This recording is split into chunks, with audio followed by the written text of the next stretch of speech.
2010년대 후반부터 자산 폭등이 있었잖아요. 그쵸. 코인, 부동산, 주식. 이게 물론 다시 조정기를 거쳐서 지금 이렇게 돼 있지만 이 경험을 20년 초에 한 친구들은 가치관 형성이 달라집니다. 그 통계적으로 나오는 건 이제 여성들의 교육 수준이 높아지고 이러면은 출산율이 떨어집니다. 근데 왜 한국만 떨어질까요? 미친 듯이. 미국은 왜 안 떨어져요?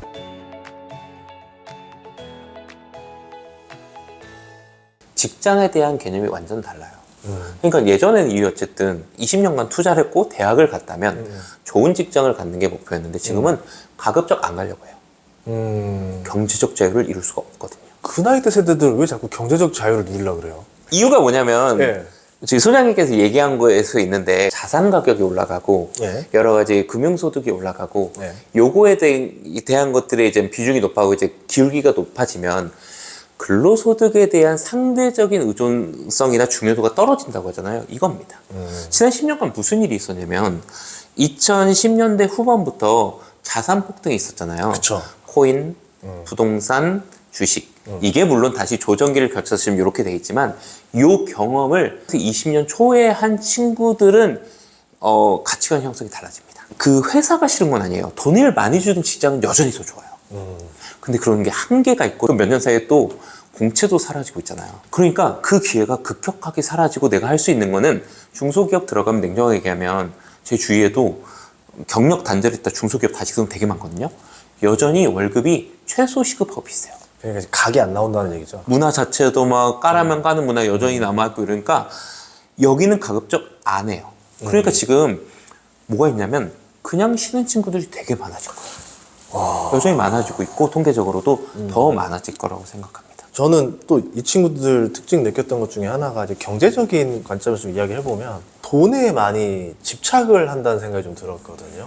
돈밖에 없거든요. 근데 네. 집착이라기보다는 그냥 냉정하게 보는 거예요. 우리 대한민국 사회는 네. 돈이 있으면 네. 가족을 챙길 수 있고요. 예. 돈이 있으면 건강을 챙길 수 있고 돈이 있으면 여러 가지들을 만들 수 있다는 게 그렇죠. 원래 그랬는데 네. 이게 표면화된 거라고 생각해요. 아. 최근에 이제 그 가치관 문제나 직업 가치를 물어보면 2008년에 20대를 물어보고 2019년에 20대를 똑같이 물어보면 개인 발전 가능성이 1위였어요. 근데 지금 뭐가 1등일까요? 임금입니다. 그러니까 이것도 이제 회사에 대한 그 인식이 있는데 개인 발전도 이제 자기의 같은 얘기가 이제 승진을 하고 다른 회사 가서도 연봉을 높이는 그러한 자기적인 관점인데 인식 자체의 그 디폴트 된 게 회사를 계속 옮기고 싶은 마음이 없다면 개인 발전보다는 당장의 임금이죠. 네. 좋고 나쁨의 가치를 떠나서 굉장히 솔직해졌다는 생각이 들어요. 네. 그러니까 그거 자체를 뭐라고 할 수 없죠. 저도 뭐 그건 나쁘지 않은데 노력하지 않고 경제적 자유를 원해요. 이전 세대랑은 조금 다른 게 저는 노력이라는 면은 이전 세대보다는 줄었고 돈을 바라는 건 더 늘어서 이게 밸런스가 안 맞는 이야기를 한다는 생각이 많이 들었거든요. 어떻게 하면은 일 하나도 안 하고 일주일에 1시간만 일하고 월 1,000만 원 벌 수 있어요? 이런 데 관심 되게 많습니다. 그쵸. 예, 네. 뭐 패시브 인컴이라던가 뭐 네. 등등등. 예. 근데 그것을 이제 현실과 이상을 조율해 주는 게 이제 우리의 사회나 이제 구성원들이라고 생각을 해요. 저도 이제 회사를 운영하고 있고 회사도 지금 재직 중이거든요. 네. 계속 다른 회사도 재직 중이고 하는 건데 그런 이유 자체가 회사를 왜 운영하는지를 조금 명확하게 좀 알았으면 좋겠어요. 많은 분들이 노예라고 생각해요. 그냥 이제 기업가들이 사업가들이 이제 제일 싼 가격을 발라먹고 이렇게 하지만 착취한다. 네, 그걸 떠나서라도 사실 기업을 하는 이유는 모이는 이유는 일을 하는데 혼자서 못해서 그런 거예요. 그렇죠. 혼자 일을 다 하시는 경우도 있지만 예. 커져가고 여러 가지 하면 어찌 협력이 필요한 거잖아요. 그쵸, 그러면 그쵸. 좋으신 분 해가지고 예. 자기 역량 뭉쳐서 할 수밖에 없는 게 그냥 회사라고 생각해요. 그러니까 그걸 명확하게 인식시켜주는 게 중요한 것 같아요. 당신을 창출하기 위해서 회사가 있는 것이 아니고 모여서 일을 할 필요가 있는 것이가 모여 있는 거고 혼자 할 수 있는 건 혼자 하면 되는 거고요. 뭐 냉정하게 저는 회사에 입사하는 친구들한테 얘기하거든요. 여기 오래 있을 생각 어차피 없잖아. 대신 여기서 벌어갈 거 나한테 발라갈 거 다 발라가. 월급 빼고도 발라가서 요러요러한 일을 했으면 좋겠어 라고 비전 제시라고나 할까요? 그 친구들한테 관심이 많거든요. 근데 지금 주위에 다 스타트업 운영하는 친구도 되게 많은데 다 거기에 집중해요. 그 친구들이 다 사업가라고 생각을 하는 것 같아요. 대신에 이제 한 가지 좀 부족한 게 뭐냐면 디지털 세대에 조금 약간 악몽 같은 겁니다. 뭐냐면 챗 GPT로 많이 아시겠지만 챗 GPT나 우리 인공지능의 특징은 뭐냐면 현재 결정해요. 지금 알고 있는 데이터로 답을 내려고 하잖아요. 근데 많은 분들이 지금 데이터로 딱 각을 잡고 싶어 하는 게 당연한 거예요. 지금 내가 딱 각 보여. 난 지금 어느 대학 나왔고 어느 정도 일을 하고 있어. 요 일을 하면 각이 안 나와. 그러니까 이런저런 할 수 있는 것들 로또 한번 사볼까? 예를 들면 하면 좋잖아요. 그렇죠. 나쁘진 않아요. 그러니까 그렇게 생각할 수 있지만 모르는 거라는 걸 좀 알려주면 좋겠어요.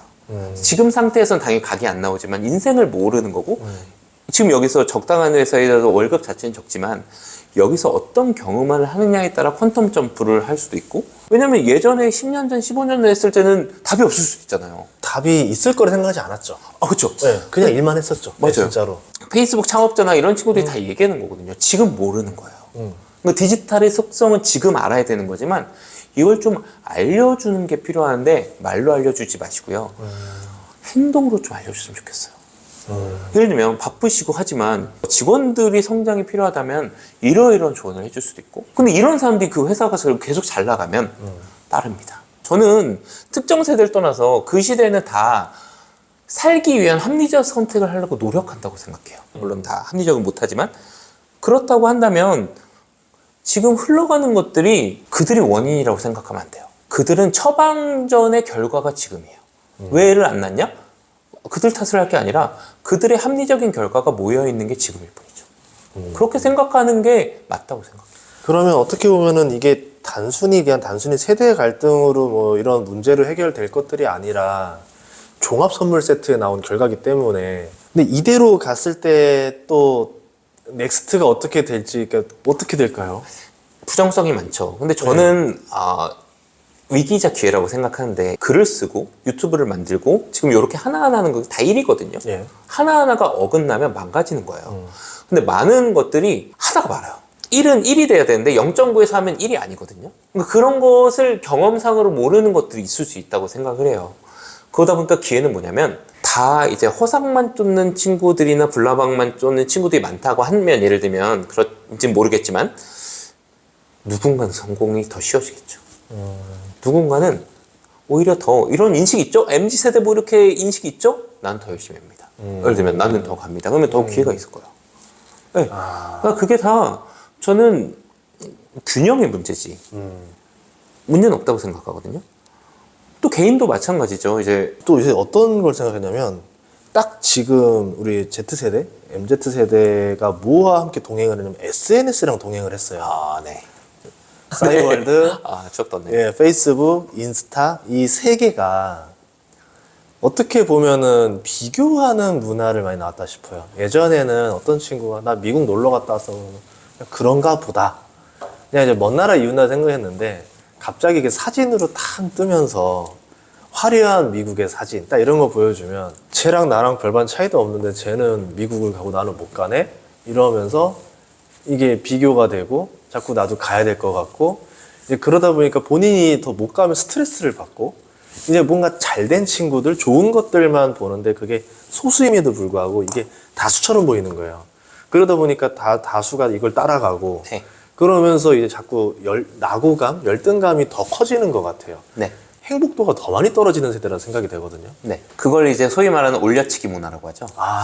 그러니까 다 표준이 올라가 있는 것 같고 SNS 보면 다 호캉스 떠나고 그러니까요. 근데 이게 저는 좀 생각이 좀 다른 게 SNS의 부작용이라고 생각하진 않아요. 단순히. 왜냐면요. SNS 그냥 도구일 뿐이고요. 모두가 인스타를 하는 건 아니에요. 인스타를 안 하는 친구도 많아요. 있죠. 예. 근데 SNS 안 하는 친구는 어떤가요? 이런 문화의 자유인가요? 그렇지 않아요. 그렇죠. 이게 프로필 사회라는 책이 있는데 그 책을 보면 이 전 세계적으로 다 이 문화 자체가 SNS를 하지 않더라도 모두가 비교가 가능한 자신만의 프로필을 만들게 되는 것이죠. 그래서 우리는 모두가 SNS를 하진 않지만 카톡은 하잖아요. 예. 카톡이 있는 순간 다 비교 가능한 거예요. 우리 사회가 애초에 근본이 달라요. 나쁜 게 아니라 우리나라는 애초부터 비교하는 사회예요. 맞습니다. 네. 네. 그게 SNS로 촉발됐을 뿐이지 이건 우리나라만의 문제예요. 지금도 놀란 게 미국도 선진사회죠. 예. 유럽도 선진사회인데 그 통계적으로 나오는 건 이제 여성들의 교육 수준이 높아지고 이러면은 그 출산율이 떨어집니다. 근데 왜 한국만 떨어질까요? 미친 듯이. 미국은 왜 안 떨어져요? 요게 여러 가지 뭐 나오면 뻔히 나오죠. 뭐 집도 못 사고요. 뭐 교육도 너무 많이 들고요. 미국에서 많은 얘기를 들어보면 여전히 처음부터 다 각을 잡고 아이를 낳잖아요. 그냥 아이를 낳으면 그냥 잘 키우는 거예요. 근데 한국은 입니다. 걘 또 때리죠. 얼마 들고 머리가 너무 좋구나. 하면 다 이런 얘기예요. 저는 아이를 키우니까 네. 7살에 목동을 가야 되네. 대치동을 가야 되네. 영어 유치원을 가야 되네. 저희 그런 거 아무래도 저는 제일 싼 데로 보내요. 근데 집 바로 옆에. 저희 그게 중요해요. 몇 년 전에 갑자기 작년에 와이프가 오더니 영어 유치원을 어떻게 한번 얘기해볼까? 왜냐면 유치원 잘 다니는 애들이 갑자기 6살에 영어 유치원을 다 가. 80%가 영어 유치원 갑자기 가고 그게 아파트로 버스가 딱 오거든요. 맞아요. 킹덤 이런 거 하면 일로 탄 애들이 보이고 우리 애는 거기 안 타니까 이미 거기서 비교를 당해버리는 거예요. 근데 외국도 똑같은 예를 들면 영어 유치원을 두고 한다 쳐요. 네. 관심이 없어요. 그러니까 그게 정상적인 거예요. 원래 옆에 누가 빌라 살던 네. 누가 여기서 무슨 일 했던 원래 옆집에도 관심이 없어요. 우리가 관심을 둔 단계가 아니에요. 근데 우리 사회는 애초에 몇 살부터 물어보는 거 어디 살아 물어보는 것이 우리 사회에 굉장히 악습이 가져온 거예요. 그러니까 이게 악습이라고 하긴 뭐고 그냥 자연스럽게 비교거리가 있어야지 올라가잖아요, 상승을. 네. 잘 비교를 해야지 내가 비교거리에 대해서 올라갈 거 아니에요. 네, 일본하고 한국 정도가 그런데 다른 나라 관심이 없어요. 만약 지금 페이스북, 죄송하지만 페이스북, 인스타 다 때려부시잔 말입니다. 네. 다 없어요. 사라질까요? 안 없어져요. 어릴 때부터 생각해 저희 어머니도 우리 아파트 통로에 또래 애들 반 몇 등인지 다 알아내더라고요. 그래서 비교를 하더라고요. SNS 없던 시절에도. 그래서 어떤 분들이 이게 우리나라만이 갖고 있는 아파트 문화의 단점이라고도 얘기하죠. 아파트 문화. 그러니까 이런 압박에서 사회적으로 벗어나야지 많은 것들이 사라지지 단적으로 저출산이 문제다 이런 문제다 이거는 그 비교 문화가 사라지지 않으면 없어지지 않아요. 그러면 이 탈압박을 할 수 있는 어떤 방법이 있을까요? 우선 좀 여유를 좀 가졌으면 좋겠다는 생각이 좀 들어요. 그러니까 이젠 각박해진 나라가 됐다는 생각이 들거든요. 근데 이게 우리나라뿐만 아니고 전체적으로 영향을 받은 게 모두 계산을 할 수 있게 바뀌어요. 비교 가능하잖아요. 그리고 측정이 가능하게 돼요. 예를 들면 그렇죠. 지나가다가 경범죄가 되게 많았어요. 맞아요. 지나가다가 막 버리기도 하고 그런 것들이 지금 사라지는 게 다 맞아요. CCTV가 있고 블랙박스 다 찍히고 네. 이런 것이 다 이제 그 감시 사회라기보다는 이제 투명한 사회가 되니까 할 수가 없게 된 시스템이 바뀐 거거든요. 그러니까 거기에 적응하다 보니까 오히려 반대되는 건 다 계산할 수 있게 되고 측정할 수 있게 되고 거기서 내가 각을 잡을 수 있으면 계산기 두드릴 수밖에 없죠. 그러니까 내가 이 직장 다니면 대략 뭐 보니까 내가 45세쯤 잘리겠구나. 그럼 내가 여기서 한 20년 일할 거고 잘해봤자 뭐 얼추 뭐 이 정도 모을 수 있겠네. 아니, 아파트 하나도 안 되겠는데 이거 방법 없겠는데 이러면서 벌써 시작도 하기 전에 다 포기를 끊어놓는다는 거죠. 예전에는 저희 아버지가 혼자 버셔서 내 가족을 키울 수 있는 구조였단 말이에요. 예. 지금은 맞벌이 구조잖아요. 한 명에만 할 수가 없어요. 그러면 누군가의 희생이 필요하고 그 희생을 받아주지 못하고 한다면 못 낳는 거죠. 근데 이러한 합리적인 것들이 다 모이니까 다 현상으로 나타나는 거예요. 이게 지금까지는 긍정적인 역할로 다가왔다고 생각해요. 왜냐면 상승의 구조니까. 근데 이미 선진국에 들어왔고 상승 기조는 꺾인 거죠. 그러니까 이런 세상에서는 다른 문화가 필요하다고 생각해요. 무조건 상승하지 못하죠. 모두가 하지 못해요. 결국 경쟁만 남아있는 거죠. 패자와 승자가 너무도 완벽해요. 일본 가서도 깜짝 놀라는 게 이런 거예요. 말단회의를 하는 사람이 있었어요. 네. 뭐 나카시마인가 뭐 아직 그분인데 뭐 편하게 얘기했죠. 뭐 이거 해주세요. 근데 가니까 60대 노인이신 거예요. 어이구야. 그러니까 자기가 원하는 일은 월급이 적더라도 계속 할 수 있어요. 근데 지금은 나이가 먹으면 못해요. 유명 유튜버가 아니라도 다 필요한 일들을 하고 있어요. 근데 그런 사람들의 사회적 인식이 너무 낮고요. 말도 안 되는 갑질들이 넘쳐나요. 그러니까 지금 뭐 서희초 사건 등등 이런 것들이 약간의 변화의 계기라고 생각해요. 돈만 많고 그 사람들이 어느 정도 지위가 있다고 했을 때 그냥 깔아뭉개는 것들이 바뀌고 있다고 생각하거든요. 그런 것들 변화가 일어날 거라고 생각합니다. 예. 그럼 이 저출산 문제와 이제 영끌 문제가 어떻게 보면 다 같은 악순환 고리에 같이 있었던 거네요. 그 특이점이 있었죠. 제 생각에 2018년, 2019년 특이점. 이렇게 생각해요. 이제 그러니까 재테크는 선택의 문제고 되게 경제적 지식을 아는 거 굉장히 중요합니다. 근데 그거밖에 없다고 생각하는 건 문제예요. 그러니까 꾸준하게 열심히 사는 사람들 자신도 그대로 살면 되거든요. 근데 그것이 사람을 여유를 다 사라지게 만들었어요. 이 책을 24시간 카페, 스터디 카페, 스카이스거든요. 스카이스면 이제 젊은 세대들이 공부하는 걸 봐요. 그럼 예전에 같은 경우 이런 게 있어요. 목표가 하나 딱 있습니다. 예를 들면 나는 교직에 가겠어. 넌 공부를 하겠어. 이러면 그 전공책만 파면 되죠. 근데 지금은 뭐냐면 그것만 하면 되는 게 아니니까 관심의 도가 두 개로 나뉠 수밖에 없어요. 저는 책에 그래서 두 개의 심장을 가져야 된다고 썼는데 원래 두 개의 심장을 가지면 좋은데 이게 긍정적으로 갖는 게 아니라 그러니까 사람의 정신이 두 개로 나뉠 수밖에 없다는 거예요. 그러니까 사람들이 집중할 수 없는 거죠. 그러니까 집중을 못하는 바보들이라는 의미가 아니라 힘들어지는 거죠. 그래서 저도 요즘 인생을 어떻게 살지 될지 모르겠어요. 그래서 저는 이제 세대를 보는 이유가 뭐냐면 그들이 이유 어쨌든 거울이에요. 적어도 20년 전에 20대였지만 제가 있었던 시대랑 좀 너무 다르잖아요. 지금 친구들이 그냥 대한민국을 지금 표현하고 있는 세대다. 냉정하게 표현하죠. 그걸 보면 시대를 알 수 있는 거예요. 근데 본대로 그들을 알려면 시대를 봐야 되는 거예요. 그러니까 저는 이게 맞물려야 된다고 생각해요. 90년생이 온다 해서 가장 사람들이 좋아했던 문장은 제 문장이 아니라 그 문유석 전 부장판사님이 얘기하셨던 세대가 달라진 게 아니라 시대가 달라졌다는 얘기거든요. 그걸 되게 공감해 주셨는데 생각이 달라졌어요. 세대도 달라져요. 시대가 달라지는 게 맞는데 세대도 달라지는 거예요. 그 시대에 살면. 그러니까 그걸 냉정하게 봤으면 좋겠어요. 예전에는 세대만 달라진다고 생각하니까 문제가 있었다면 지금은 둘 다 움직인다고 그냥 냉정하게 바랐으면 좋겠어요. 그럼 마지막으로 이제 지금 젊은 세대들에게 또 희망이 되는 마무리 또 멘트 부탁드리겠습니다. 사실은 별로 얘기할 게 없어요. 왜냐면 저는 이제 성공을 다 떠나서 그냥 나이가 먹었을 뿐이지 멘토도 아니고 그냥 저 열심히 사는 거니까 잘 살고 있다고 생각해요. 대신에 이제 조금 모두가 젊은 세대뿐만 아니라 여유를 좀 가졌으면 좋을 것 같아요. 우리는 사람과 사람이 이제 직장에서 만나고 사회로 만날 뿐인데 조금 더 그냥 친절하게 얘기해주고 살보면 아시잖아요. 그때 나에게 도움을 줬던 사람, 그 사람도 힘들지만 조언을 한번 건네줬던 사람, 계속 만나고 싶은 사람 있죠. 네, 그걸 보면서 우리가 뭐라면 그런 사람이 되겠지라는 생각이 있거든요. 어제는 이제 청년 박람회에 갔다 왔는데 많은 분들이 꿈을 얘기해요. 꿈을 물어봐요. 그러면 뭐뭐 하고 싶습니다 하는 몇몇 친구들이 있어요. 그러면 저는 막 박수를 쳐주지만 보통의 많은 사회에서는 무시당할 거예요. 첫 번째 책이 90년생이 온다가 아니라 조그만 책을 먼저 썼었어요. 13년 전에. 근데 쫄딱 망했거든요. 저희 어머니 하신 말씀이 기억나요. 이거는 보험 책자보다 거지 같다 이렇게 얘기해 주셨어요. 근데 이게 저는 당연하다고 생각해요. 왜냐면 저를 잘 모르잖아요. 물론 가족이어도 제가 갖고 있는 꿈, 제가 원하는 꿈 여러분도 모를 거예요.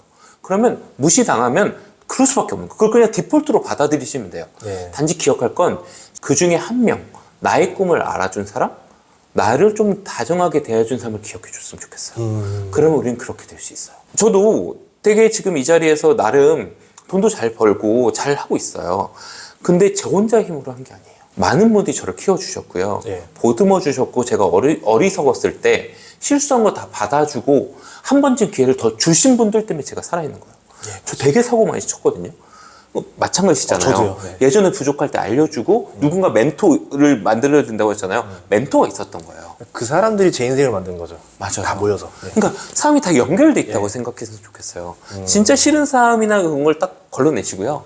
고마운 사람 한번 기억해 보세요. 그러고 도움을 주는 사람들이 내가 먼저 된다면 분명히 돌아옵니다. 이 얘기를 한번 좀 생각해 보신다면 달라지지 않을까 생각해요. 오늘 좋은 말씀 감사합니다. 참고 책 제목은 그건 부당합니다. 감사합니다. 저희 구독자분들이 진짜 MZ세대들이 정말 많기 때문에 오늘 정말 공감 가는 이야기지 않았을까 싶습니다. 네, 자주 뵙고 싶고요. 언제든 편하게 불러주십시오. 알겠습니다. 출연해주셔서 감사합니다. 감사합니다. 고맙습니다.